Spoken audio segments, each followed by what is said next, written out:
28 Days Later is a terrifying new thriller from Danny Boyle, the man who brought us Trainspotting.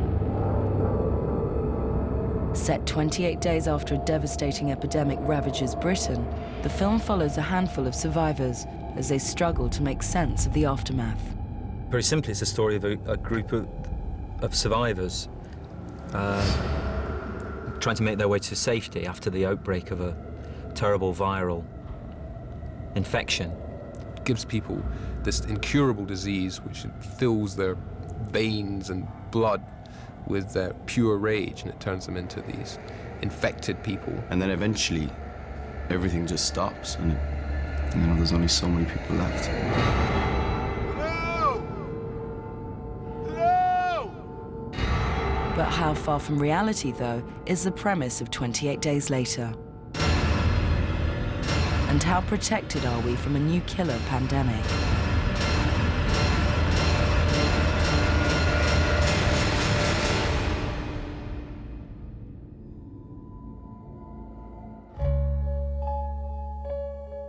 We evaluated overall trends in deaths due to infectious diseases. Looked at in this way, infectious diseases haven't gone away. They have increased as a cause of death in recent years after decades of decline. The threat to us at the moment from infectious diseases is probably as big as it's ever been and getting worse. The threat of infection to human mortality on a worldwide scale is still very great. We have to anticipate that there will be a major pandemic at some stage. There will be many deaths associated with that.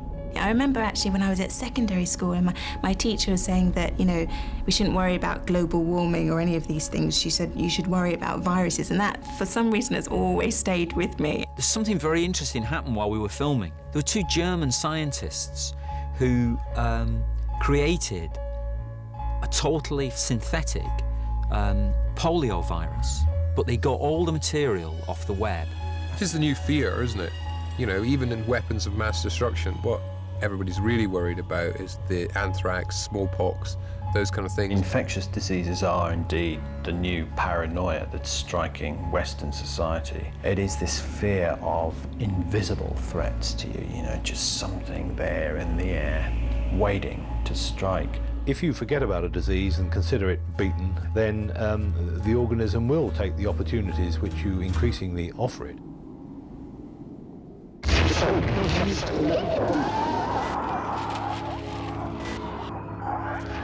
Nothing else has the power to bring a nation to its knees like the consequences of a killer epidemic. I expect new things to appear over the years, but you can't predict when and where. I don't think we're ever far from the next pandemic. Over the last 10 years, an alarmingly high number of national crises have been a direct consequence of infectious disease. But there's always been rumblings. I mean, I've always felt a little uneasy in the way things have been going. It's constantly testing what the world can take, you know. In the case of foot and mouth, it resulted in the slaughter of over 5 million animals. That's more than the entire human population of Liverpool. We saw in the foot and mouth epidemic just how quickly things can spread. More than 127,000 farms were subjected to infected area restrictions. It put the greatest strain imaginable on the country's animal health services. Eventually, it resulted in the military being drafted in. So you heard our broadcast? Yeah, we did. We must be a disappointment. You were hoping for a full brigade, an army base with helicopters and a field hospital. We're just hoping for... The answer to infection. Yeah. The cost to the economy has been estimated at over £4.2 billion. From the recent outbreak of foot and mouth disease, I think we've actually learned some important lessons. We can't always prevent the outbreaks of infectious disease in the UK. Our aim is to pick them up quickly, provide the evidence on which containment measures can be taken, and build a protection system such as through vaccination. If an illness can spread so quickly and have such an effect on the nation's livestock, surely it's not just the animals that are at risk. We need to take very seriously the possible threat of diseases moving from animals to us. It's now been almost incontrovertibly established that the virus which causes HIV in us came from monkeys. One concern that is high in people's minds is the ability of some organisms to transfer from animals to people and cause serious disease. There are over 400 known pathogens that can already transmit from animals to people. In Malaysia, a few years ago, a big outbreak of what was called Nipah virus disease in pigs spread to human beings and caused over 100 deaths. We shouldn't assume that if a disease is in an animal, that it won't at some stage pose a threat to us. At the moment, foot and mouth can't infect humans, but there is a chance it might evolve. Like a family. Do you think they're infected? No. Look at variant CJD, you know, the human form of mad cow disease. Where was that 30 years ago? It didn't exist. There are concerns that new diseases do arise and will arise. That's the whole nature of evolution. I've got some bad news. Increased mobility is one huge factor in that. Much more international travel than we've ever had before. The day before the TV and radio stopped broadcasting, there were reports of infection in Paris and New York. You didn't hear anything more after that? Infection knows no boundaries, no man-made boundaries between countries, so there has to be international collaboration in tracking the spread of infectious diseases. But in the very nature of evolution, new ones will evolve or change and be able to cause disease. We have to be ready to deal with them. What about the government? What are they doing? There's no government. Of course there's a government. There's always a government. They're in a bunker or a plane. The notion that we can put our faith in institutions and forget about them is what the danger is. We saw a little bit of that with the BSE thing, and you know, they couldn't cope. The notion that you can say, well, I have a gun there, so that means I'm safe, is a nonsense. The answer to infection is here. If it's a recording, for all we know, the soldiers who made it are dead. It's possible, yeah. And that stuff about the answer to infection, I mean, there is no answer to infection. It's already done pretty much all the damage it can. Maybe they have a cure. Maybe they've got nothing at all. Well, the only way to find out is to reach them. We could die trying, Frank. In the last year of the 20th century, communicable diseases accounted for an estimated 25% of deaths worldwide. When you look at tuberculosis worldwide and malaria and the other infectious diseases, gastroenteritis in the third world, these are major killers. Every day the human body is coming under attack from disease-causing microbes. Nobody is immune. We're living in a sea of bacteria, let there be no doubt about that. They're in our environment, they're on our skin. So the idea of a new killer epidemic infecting the country is not far-fetched at all. Here's in the United States, we've seen the West Nile virus, which is a disease of birds spread between them by mosquitoes. But if those mosquitoes happen to bite people, they can transmit the virus to people who get an encephalitis. But it would be, I think, very unfortunate if people didn't sensibly think, if there is an outbreak that suddenly strikes the place, well, let's follow certain simple rules. Because if something like this were to happen, like scares or biological warfare, that's what you see happening. I see this panic, you know? And what you get in this film is the remnants of panic. I looked down and I was standing on all these people, like a carpet, people who had fallen, and somewhere in the crowd they were infected. It spread fast. It's not so much a question of will it happen, but when will it happen? Just as the Darwinian principles of survival of the fittest and evolution are accepted for mammals, then the same is happening at a much smaller level for bacteria. And that whenever they're put under intolerable pressure, as they may be by the common use of an antibiotic, for example, then they will pretty rapidly find a way around it. Only travel during daylight, unless you got no choice. So what is the virus that wipes out the population of London in 28 days later? Scientists are experimenting and trying to find a cure for rage, kind of like a suppressant drug, like Valium for depression or whatever, very roughly. And it goes wrong. I know who you are. I know what you think you're doing. You don't want to get hurt. Keep your mouth shut and don't move a muscle. The chimps are infected. They're highly contagious. They've been given an inhibitor. Infected with what? In order to cure, you must first understand. Infected with what? Rage. It's a primate-based virus. It's hideously virulent. It's spread by contact with the blood. Scratches, bites, etc. And it leads to the permanent, appalling state of aggression. Mailer? Jim. Jim. Mailer. Got infected 2 days ago. Feel this incredible rage which blots out any other feeling at all, and rage manifests itself in just totally wanting to destroy another person, destroy buildings. It's just about complete destruction. Imagine yourself in your worst moment of road rage and multiply it by 1 million, and that's what these people are like. Opens up big philosophical things, that whether it's a very modern disease or whether it's always been with us. It's actually part of us, and all it's doing is bringing out something that we're all terribly, I'm afraid, capable of. If someone gets infected, you've got between 10 and 20 seconds to kill them.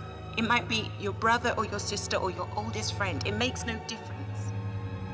And just so you know where you stand, if it happens to you, I'll do it in a heartbeat. We've fled this whole notion of rage and, the modern malaise and the infection of it. And we come into something that's even more frightening, which is where that notion of survival hits base, and where it's every man for himself. The world is over, and it's just how you deal with continuing life.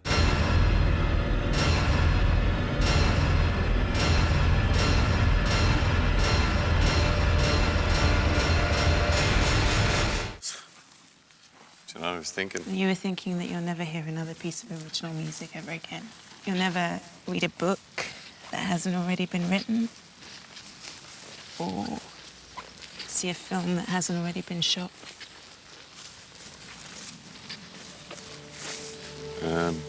That's what you were thinking. In 28 days later, the filmmakers created a thoroughly gripping vision of a country crippled by a new disease. For me, when you read a screenplay that's a good screenplay, you see the film, and that's the way Alex writes. If you've read The Beach, whatever you think of the story, I think you visualize it, and you want to know what happens next. What attracted me most about the script was the intelligence of it and the issues that it was trying to investigate and the comment it was making on society in general. If you look at the whole life of the planet, man has only been around for a few blinks of an eye. So if the infection wipes us all out, that is a return to normality. I thought the script was terrifying. I thought it was a real page turner. When I find myself saying the lines in my head, I usually figure I wouldn't be miscasting it. I was reading it thinking, oh, this is my kind of film. And so it's like I'd go to watch it in the cinemas and so. That's what I said to him. I said, I like this, Danny, it's terrifying. Good.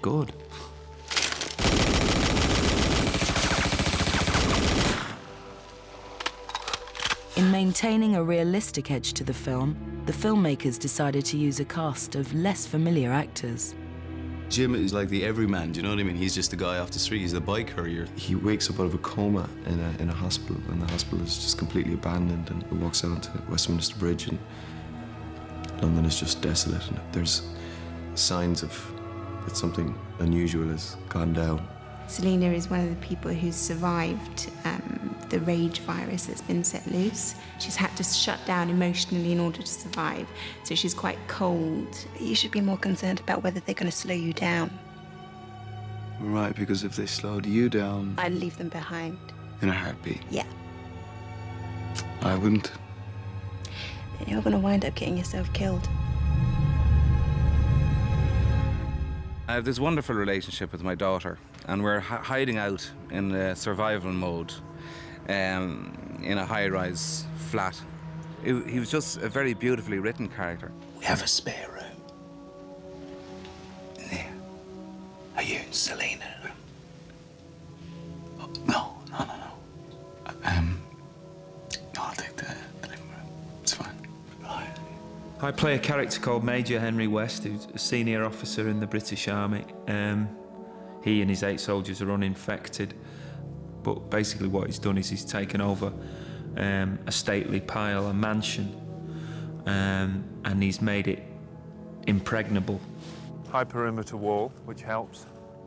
And we've been lacing the ground with tripwires and landmines. You wouldn't want to mow the lawn, but if they get in, we hear them.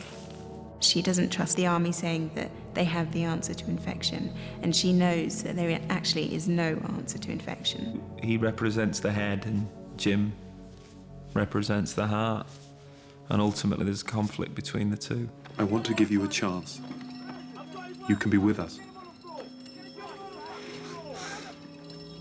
To create a more urban feel to the images, the filmmakers chose digital video over film. I think it's beautiful for urban work. It has a grittiness about it that's magnificent for your city movie, really. Hey. What's that? Let's go. This is the way we record our lives. We are surrounded in this city by cameras. They're everywhere, and they're all these DV cameras, or types of them, and they're recording our every motion all the time. It definitely suits the story, suits the British story, particularly that sort of slightly rough edge. I think when you want something like this to feel really real, you know, it's an appropriate medium to use. Hello?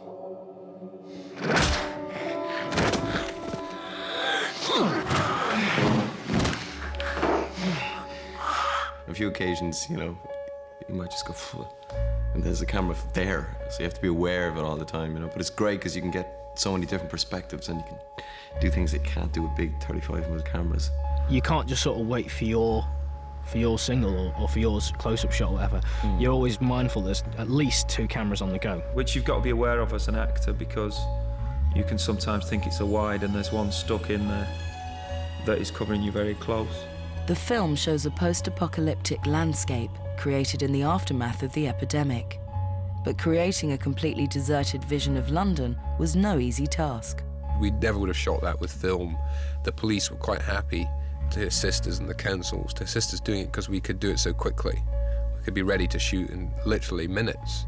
Walking around deserted London was a big buzz. It was action and you're in it, you know, and there was nothing there. And once you get into that space in your head, it was just fantastic, you know. What we tried to do was try and find kind of iconic images that, again, did the work of a huge, huge budget, you know? When you see the whole of Westminster Bridge and the embankment all closed for you, and the traffic stop and you can't hear anything, it's pretty exciting. The triumph of actually managing to make that look deserted, I think, is quite, you know, it's incredible. One of the problems with emptying London now is that, like, I think probably before dance music, you could have probably done it. But now, because of dance culture, of course, which has opened clubs, people are piling out of the clubs at dawn, you know, and they overlap with all the kind of people arriving to clean the offices. The filming also required an entire section of the M1 to be closed. I think they only gave us, was it 2 or 3 goes at it? So you don't have very much time, and so you're just under a great deal of pressure to kind of get this right. There was like windows where you have like, I don't know, 3 or 4 minutes to get the shot where the traffic is held down the road. So it was brilliant, but it was a weird experience again to see a motorway of that size just empty. That was unbelievable. I thought that was quite chilling, actually, that set with the motorway blocked off and a big sign for Manchester and desolation. Must be Manchester. The whole of Manchester, the whole city. When you do it for real, things happen, you know, actors are different and it changes everything because suddenly it's there for the actors. They don't have to imagine that the traffic will be removed or that the dinosaur will be there. You know, it actually is there for them. The film also required a large team of makeup artists to create the infected look. We've been experiencing a lot of gore at the moment. A lot of gore. Lots of buckets of fake blood and gallons of spewy bile and edible vomit and all sorts of different variations on blood. But you become immune to it. I mean, you know, you'd be sitting down having your lunch, head to foot, and It's a bit surreal. You're sitting there and then there's just like an infected person walking past or eating when they're like sitting next to you and wherever. Yeah, and it is very gruesome, very gruesome. I still got a bit of him in my teeth, look. Danny, he really likes all that stuff, doesn't he? Because he's behind the monitor, you know. And I thought, oh yeah, it's a sort of a recurring thing with Danny, this sort of ultra-violence. There's two kind of effects in the film, really, to try and create a kind of both a plausible world, i.e. a post-apocalyptic plausible world, and also an atmospheric world that has a strange atmosphere about it. The one that really got me was the rain, because rain is really makes things so difficult, because by the time you got the rain right and the light right and the angle so you could see the rain and then trying to do the shot, you know, that was very difficult. We used the digital effects more to try and create an atmosphere, particular use of colours in the film. Because you're in a digital medium anyway, it's very responsive. You can actually play with the visual impact of the film in different ways. You know, there's a freedom to do that. Essential for the action sequences was a high level of fitness, and some of the cast endured military training. We had a 2-3 day boot camp where we did military exercises. It was an experience, to tell you that much. It was. I'm used to staying indoors overnight and stuff like that. That didn't really work out. It was hard stuff, but I'm glad I did it. I'm glad I stuck it out because I think it's all showing on screen. And they're putting us right on the edge sometimes, right now, with the stuff that you're doing. There's a rule in the army, but forces generally a leap and a bound. You should never be more than a leap and a bound away from your own personal weapon. And after 2 days, they're starting to get it, and you can see them getting nervous when they're a little bit further away from their own weapon. I used both the machine gun and then a mounted machine gun, which is I find pretty frightening, to be honest. You know, I didn't particularly get a buzz out of it. It's not something that I enjoyed, but you know, I can see why a certain sort of man may feel more potent. And then we had 2 days actually here on location, teaching them basic infantry skills, as well as the specific tasks that they all need to carry out in each individual scene. Learned a little bit how to move like a soldier, and obviously how to think like a soldier. Actors learn a lot more quickly than soldiers do, which is a great relief. Otherwise, we would have had to be here for 6 months before we did this. I do, you know, I use my imagination a lot of the time. That's what my job's about. 28 Days Later is proving a hard film to categorise. Action. Science fiction horror. Horror. Horror slasher. We sell it and present it, I think, as a horror movie. Disaster. One thing is certain. It's a warning for us as well as an entertainment, you know? The threat of new disease is increasing. As a society, we're being miles too careless with our medicine. We are definitely assuming that we can cure anything. And the human race should be on high alert. Are we safe in the first world from infectious diseases? Certainly not. I wouldn't say so. It's dark stuff, you know. My own belief is that we're not very close to a major pandemic occurring. But then, had you asked me 20 years ago, did I think that the advent of HIV was a likelihood, I would have given the same answer. But don't worry. You're quite safe here. The thing that's going to scare you or horrify you is a reality-based thing. If you want to go and be entertained, purely you will be by the film, but also if you want to go and have a think about it, you can too. It'll stimulate that, you know.